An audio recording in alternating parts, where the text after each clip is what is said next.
ابو جہل وغیرہ سدھر جائیں اور مان لیں ایمان لے آئیں. تو اللہ تعالیٰ فرماتے ہیں وما یشعرکم، کون تمہیں سمجھائے بتائے مسلمانوں کو کہ جب ان کے پاس اگر کوئی نشانی آ بھی گئی تو بھی ایمان لانے والے نہیں ہیں، خواہ مخواہ کا مطالبہ کر رہے ہیں، تم کو کیسے میں سمجھاؤں؟ اللہ تعالیٰ فرما رہے ہیں مسلمان تم کو کیسے میں بتاؤں؟ ان کے پاس اگر معجزہ کوئی آ گیا تو بھی ایمان نہیں لائیں گے. اس وقت بھی ان کی حالت یہ ہوگی جو پہلی حالت تھی کہ جب ان کو پہلی مرتبہ اللہ کا کلام سنایا گیا انہوں نے انکار کر دیا. اب پھر اگر کوئی چیز آئے گی ان کے سامنے مزید تو پھر وہی ہوگا کہ ہم ان کے دلوں کو، ان کی نگاہوں کو پلٹ دیں گے، پھیر دیں گے، آنکھیں پترا جائیں گی، دل جو ہے بند ہو جائیں گے. یہ کیا مطلب ہم کریں گے؟ اللہ تعالیٰ اس کی نسبت اپنی طرف کر رہے ہیں. تو جو کچھ دنیا میں قانون فطرت کے تحت اور قانون الہی کے تحت ہوتا ہے تو اسے اللہ سبحانہ و تعالیٰ اپنی طرف منسوخ کرتے ہیں. یعنی اللہ کا یہ قانون ہے کہ جو خود اندھا بن کے رہنا چاہے تو اللہ اسے اپنے قانون کے تحت اندھا بنا دیتا ہے. اس لیے جب اللہ تعالیٰ اسے کہتے تھے کہ اسے اندھا کر دیا، اس کے دل پہ مہر لگا دی، تو حقیقت میں اس کا مطلب یہ ہوتا ہے کہ قانون الہی کے تحت یہ سب کچھ ہوا ہے. تو وہ چونکہ سوچنا سمجھنا چاہتے ہی نہیں اور دیکھنا نہیں چاہتے، اس لیے فرمایا کہ اس وقت بھی جب معجزہ آئے گا تو یہی ہوگا کہ ان کی آنکھیں پھیر دیں گے، پلٹ دیں گے، بند ہو جائیں گی، ان کے دل جو ہے وہ بند ہو جائیں گے، جس طرح سے پہلی مرتبہ ایمان نہیں لائے.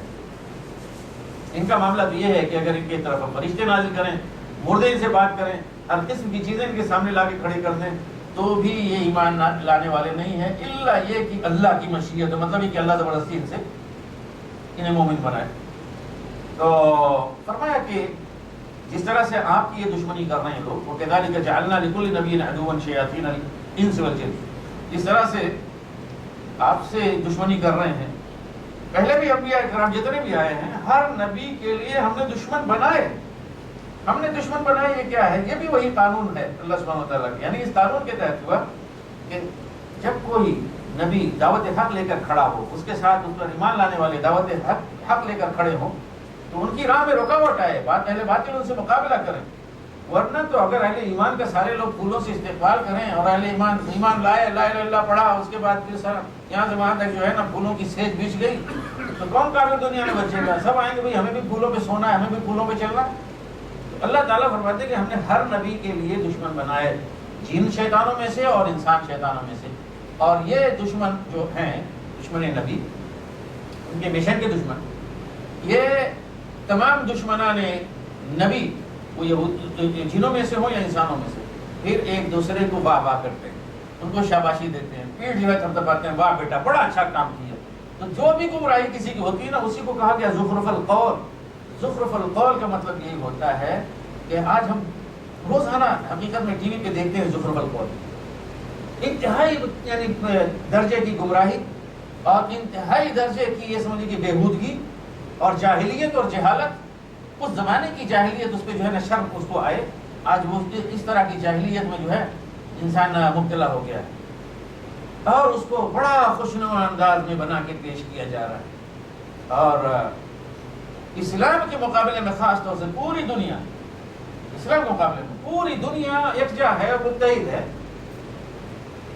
کہ مختلف انداز ہیں، مختلف. ایک تو یہ کہ ان کے خلاف جنگ چھیڑی جاتی ہے، دوسری طرف خود مسلمانوں کے اندر سے لوگ ایسے ڈھونڈے جاتے ہیں، کوئی باطل پرست ہے، کوئی غلط کار ہے، اس کے پکڑ کے پھر اسے ہیرو بنایا جاتا ہے، ہیروئن بنایا جاتا ہے، اس کو شاباش کی جاتی ہے. اور آپ حضرات نے بھی 2-4 دن پہلے دیکھا کہ مثلا سوڈان میں ایک کیس ہوا کہ ایک صحافی خاتون ہے، میں کوئی الزام نہیں لگاتا اس پہ، لیکن جس طرح سے ہوا وہ صحافی خاتون، اس کے خلاف وہاں سوڈان کا اپنا ایک کوڈ جو ہے وہ ڈریس کوڈ ہے. عورتیں پینٹ پہن کے وہاں پہ مارکیٹ میں کھلے عام نہیں آ سکتی، اس کو روکا گیا. ملک کا ایک قانون ہے، ملک کا ایک ڈریس کوڈ ہے، کسی کو آپ سمجھ لیجیے کہ ڈسپلن ہے. اسے انہوں نے ملک ہی نہیں پورے اسلام اور شریعت اور مسلمانوں کے خلاف ایک بنا لیا. معمولی چھوٹا سا ایشو. آپ دیکھیں کہ پورا یورپ اب ان کے اوپر وہ کیس چلا، ان کے اوپر کیا ہوا کہ سزا ہوئی کہ اتنا فائن دیجیے ورنہ جیل میں جانا پڑے گا، $200. لیکن $200 نہیں، مزید وہ بڑی ہیروئن بننا چاہتی ہے. سب سے بڑی جو ہے نا یعنی سمجھیے کہ مصیبت یہی ہوتی ہے کہ اس طرح کے لوگ سمجھ نہیں پاتے کہ ان کے ایشوز کو ہائی جیک کرتے ہیں مغرب کے لوگ اور پھر کس طرح سے ایکسپلائٹ کرتے ہیں اور ان کو استعمال کرتے ہیں اسلام اور مسلمانوں کے خلاف. حقیقت میں وہ اس کے نتیجے میں اتنی بڑی دور کی گمراہی پہنچ جاتے ہیں جہاں سے پھر واپس آنا مشکل ہو جاتا ہے. تو اس نے کہا کہ میں جرمانہ نہیں دوں گی, مجھے جیل میں جانا ہے, اپنے بچے کے ساتھ میں جانا, اور بھی سمپیتھی جو ہے نا ہمدردی لوگوں کے لیے. اب پورے یورپ سے وہاں پہ لوگ آ رہے ہیں, بڑے بڑے دانشور, بڑے بڑے سائنسدان, وہ پولیٹیشین, وہ سب آ کے وہاں پہ مل رہے ہیں. آپ حضرات کو یاد ہوگا, قصہ سنا ہوگا کہ آئے گا انشاءاللہ سورہ توبہ میں. 3 صحابہ کرام رہ گئے تھے جو غزوہ خیبر میں تبوک میں نہیں پہنچ سکے تھے. تو ان کے اوپر جب یہ ہوا کہ پابندی لگی, مسلمان کوئی ان سے بات نہ کرے, ان سے کوئی الیک سلیک نہیں, کچھ نہیں, بس ان کو چھوڑ دو. آتے تھے لوگ نماز پڑھتے چلے جاتے, مسلمانوں کی جماعت میں سے کوئی ان سے الیک سلیک کچھ نہیں, کچھ بالکل بائیکاٹ, ایک دم سے سوشل بائیکاٹ. آپ جانتے ہیں اس زمانے میں کیا ہوا تھا؟ غسانی حکومت جو شام میں تھی عیسائیوں کی, انہوں نے اپنا وقت بھیج دیا تھا رسول اللہ صلی اللہ علیہ وسلم کی موجودگی میں, ڈھونڈتے ہوئے بظاہر بہانہ بنا کے آئے تھے مارکیٹ میں, اور وہاں سے پوچھا کہ فلاں کا گھر کہاں ہے. گئے, انہوں نے کہا کہ بھائی تمہاری اس طرح سے یعنی ناقدری ہو رہی, تمہاری اس طرح سے توہین یہاں پہ کی جا رہی, تم ہمارے یہاں آؤ, ہم تم کو کیا جو ہے مقام مرتبہ دیتے ہیں. سمجھے میری بات؟ یہ حقیقت میں ان کی سازش ہوتی ہے کہیں اس طرح کے لوگوں کو دیکھا.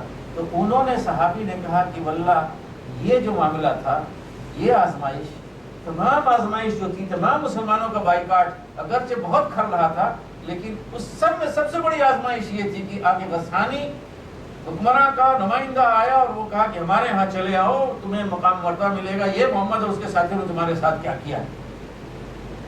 تو یہ آج کل ہو رہا ہے. ہر بری بات کو اس کی پیٹھ ٹھوکی جاتی ہے, زخرف القول سے کہا جاتا ہے بہت اچھے, کیا عمدہ فلسفہ ہے, کیا عمدہ نظریہ ہے, انسانیت کی نجات اسی میں ہے, ملک کی جو ہے نا نجات اسی میں ہے.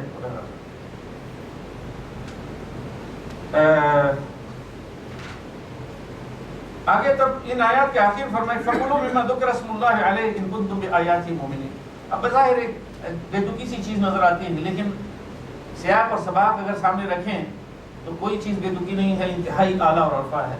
بس اللہ سبحانہ و تعالیٰ کی شانیں اور وہ اس کے حقوق, اس کی وحدانیت سب کچھ بیان کرنے کے بعد اچانک فرمایا جا رہا ہے تو کھاؤ اس میں سے جس پر اللہ کا نام لیا گیا ہو, اگر تم اس کی آیات پر ایمان رکھتے ہو. یعنی یہ اصل میں کیا ہے کہ مشرکین بعض ذبیحے اپنے اس پہ اگر اللہ کا نام لے لیا جائے تو اس کو کھاتے نہیں. یعنی اس کے وہ روادار نہیں ہوتے تھے کہ خاص قسم کے کچھ جانور اس کو اللہ کا نام لے کر ذبح کیا جائے. یہ فلاں بزرگ کا نذرانہ ہے, جانور چھوڑ دیا, ان کی نظر ہے, پھر اسے جب ذبح کرنا ہوا تو اس بات کا اہتمام کیا جاتا تھا کہ اس پہ اللہ کا نام نہ آنے پائے. وہ ان کے لیے ہوتا تھا, بتوں کے لیے. فرمایا کہ آخر تمہیں کیا ہو گیا ہے کہ تم نہ کھاؤ اس میں سے جس پر اللہ کا نام لیا گیا ہو. حالانکہ جو حرام چیزیں ہیں ان کی تفصیل تو اللہ تعالیٰ نے بیان کر دی ہے تمہارے سامنے, اشارہ ہے سورہ نحل کی آیات. تو اس میں بھی یہ ہے کہ اگر تمہیں حالت اضطرار میں ہو جاؤ, مجبوری کی حالت ہے, تو پھر اس میں سے بھی کچھ اللہ تعالیٰ نے اجازت دی ہے. تو ورنہ یہ ہے کہ جو چیزیں حرام ہیں اس کی تفصیل تمہیں بتلائی جا چکی ہے. رہ گئے یہ لوگ تو اپنی بدعتوں کی, خود بدعتیں ایجاد کی ہیں اور بدعتوں کو جو ہے انہوں نے دین بنا دیا ہے, کہتے ہیں اللہ کا دین ہے, اس کے ذریعے سے پھر لوگوں کو گمراہ کر رہے ہیں. نہیں بھائی, یہ جانور جو ہے نا ایسا فلاں بزرگ کا ہے, اس پہ اللہ کا نام نہیں لیا جائے گا. کیوں؟ وہ بزرگ ناراض ہو جائیں گے, بزرگ ناراض ہو جائیں گے. تو یہاں پہ اس بدعت کی حقیقت میں تردید ہوئی. فرمایا کہ وَذَرُوا ظَاهِرَ الْإِثْمِ وَبَاطِنَهُ, اس کو سمجھ لیجئے, اسم یعنی گناہ, اس کے ظاہر کو بھی چھوڑو اور اس کے باطن کو بھی چھوڑو. تو یہ کیوں کہا گیا؟ جب مسلمانوں کو خطاب کر کے کہا گیا اس میں سے کھاؤ. بعض لوگ اسی معاشرے سے نکل کر آئے تھے. مثلا ہمارے یہاں ہندو گائے نہیں کھاتا, آج مسلمان ہو گیا. گائے کل تک وہ پوچھتا تھا, اب اس کے لیے اتنا آسان نہیں کہ کل تک اس کو امی جان کہتا تھا اور اس کو پوچھتا تھا, اس کی دیوی تھی, اسی کو ذبح کر کے کھانے لگے. اتنا آسان نہیں ہے. تو کہے گا کہ ٹھیک ہے بھائی, ایسا ہے کہ میں مسلمان ہو گیا ہوں, کوئی ضروری ہے کہ کھانا چھوڑو. میں مانتا ہوں کہ اب وہ دیوی نہیں ہے, اب وہ پوجنے کے لائق نہیں ہے, خدائی میں شریک نہیں ہے, لیکن کیا ضروری ہے کہ میں کھاؤں؟ اللہ تعالیٰ نے مسلمانوں کے یہاں حکم دیا. اسی طرح کے ہندو اس زمانے میں مسلمانوں میں شامل ہوئے. کل وہ بھی ہندو تھے, مسلمان بنے تو صحابہ کرام کہلائے. تو ان میں سے بعض لوگ وہ تھے کہ جو طبیعت میں جو ہے نا وہ طبیعت ادھر آتی نہیں تھی، بھائی کیسے کل تک اس کو نہیں کھاتے تھے اور آج کھائیں اس کو. فرمایا کہ صرف اتنا کہنا نہیں ہے کہ گائے اب دیوی نہیں رہی، گائے کو پوجا نہیں جائے گا، بلکہ یہ کرنا ہوگا کہ گائے کو کھانا ہوگا. تو ضرور ظاہر اس میں باتیں نہ ہو، صرف یہ نہیں بھائی ہم لوگ بس چھوڑ دیا، نہیں، تمہارے دل سے بھی وہ نکلے، کسی کے اگر بارے میں کوئی غلط اعتقاد ہے دل سے بھی نکلے اور ظاہری طور پر نکلے. اس لیے کہ ظاہری طور پہ اگر آپ چھوڑتے ہیں اندر ہے وہ نکل آئے گا، اندر سے چھوڑا باہر ہے وہ پنپ رہا ہے وہ اندر گھس جائے گا. تو آپ دیکھیں جو بھی جرم ہوتا ہے، جو بھی گناہ ہوتا ہے، اصل میں اس کی جگہ پہلے دل میں ہوتی ہے، پھر وہ ارادہ کی شکل اختیار کرتا ہے تو وہ جرم جو ہے یعنی عملی شکل اختیار کرتا ہے، وجود میں آتا ہے. ایسا نہیں کہ کوئی چیز دل میں نہیں ہے اور سامنے جو ہے ہو گیا، یا وہ کوئی بھی گناہ ہے اس کے ظاہر اور باطن دونوں کو چھوڑو. اور شرک یہاں پہ مراد یہ کہ شرک کی جو بھی شکلیں ہیں وہ ظاہری شکلیں ہیں اور باطنی شکلیں ہیں، بالکل اس کو چھوڑو. تو اس پہ توجہ دی جائے. اور فرمایا کہ اس چیز کو نہ کھاؤ جس پر اللہ کا نام نہ لیا گیا ہو، اس لیے کہ یہ فسق ہے. اور رہ گئے شیطان تو اپنے دوست اور ساتھی جو پارٹی کے لوگ ہیں ان کی طرف ایسے ہی اشارے کرتے ہیں، وہی کرتے ہیں تاکہ وہ تم سے جھگڑا کریں، اور اگر تم نے ان کی اطاعت کی، ان کی بات مانی تو تم بھی مشرکوں میں وہ شامل ہو جاؤ گے. أَوَمَنْ كَانَ مَيْتًا فَأَحْيَيْنَاهُ وَجَعَلْنَا لَهُ نُورًا يَمْشِي بِهِ فِي النَّاسِ كَمَنْ مَثَلُهُ فِي الظُّلُمَاتِ لَيْسَ بِخَارِجٍ مِنْهَا كَذَلِكَ زُيِّنَ لِلْكَافِرِينَ مَا كَانُوا يَعْمَلُونَ وَكَذَلِكَ جَعَلْنَا فِي كُلِّ قَرْيَةٍ أَكَابِرَ مُجْرِمِيهَا لِيَمْكُرُوا فِيهَا وَمَا يَمْكُرُونَ إِلَّا بِأَنفُسِهِمْ وَمَا يَشْعُرُونَ. وَإِذَا جَاءَتْهُمْ آيَةٌ قَالُوا لَن نُّؤْمِنَ حَتَّى نُؤْتَىٰ مِثْلَ مَا أُوتِيَ رُسُلُ اللَّهِ اللَّهُ أَعْلَمُ حَيْثُ يَجْعَلُ رِسَالَتَهُ سَيُصِيبُ الَّذِينَ أَجْرَمُوا صَغَارٌ عِندَ اللَّهِ وَعَذَابٌ شَدِيدٌ بِمَا كَانُوا يَمْكُرُونَ. فَمَن يُرِدِ اللَّهُ أَن يَهْدِيَهُ يَشْرَحْ صَدْرَهُ لِلْإِسْلَامِ وَمَن يُرِدْ أَن يُضِلَّهُ يَجْعَلْ صَدْرَهُ ضَيِّقًا حَرَجًا كَأَنَّمَا يَصَّعَّدُ فِي السَّمَاءِ كَذَلِكَ يَجْعَلُ اللَّهُ الرِّجْسَ عَلَى الَّذِينَ لَا يُؤْمِنُونَ. وَهَذَا صِرَاطُ رَبِّكَ مُسْتَقِيمًا قَدْ فَصَّلْنَا الْآيَاتِ لِقَوْمٍ يَذَّكَّرُونَ. لَهُمْ دَارُ السَّلَامِ عِندَ رَبِّهِمْ وَهُوَ وَلِيُّهُم بِمَا كَانُوا يَعْمَلُونَ. وَيَوْمَ يَحْشُرُهُمْ جَمِيعًا يَا مَعْشَرَ الْجِنِّ قَدِ اسْتَكْثَرْتُم مِّنَ الْإِنسِ وَقَالَ أَوْلِيَاؤُهُم مِّنَ الْإِنسِ رَبَّنَا اسْتَمْتَعَ بَعْضُنَا بِبَعْضٍ وَبَلَغْنَا أَجَلَنَا الَّذِي أَجَّلْتَ لَنَا قَالَ النَّارُ مَثْوَاكُمْ خَالِدِينَ فِيهَا إِلَّا مَا شَاءَ اللَّهُ إِنَّ رَبَّكَ حَكِيمٌ عَلِيمٌ. وَكَذَلِكَ نُوَلِّي بَعْضَ الظَّالِمِينَ بَعْضًا بِمَا كَانُوا يَكْسِبُونَ. يَا مَعْشَرَ الْجِنِّ وَالْإِنسِ أَلَمْ يَأْتِكُمْ رُسُلٌ مِّنكُمْ يَقُصُّونَ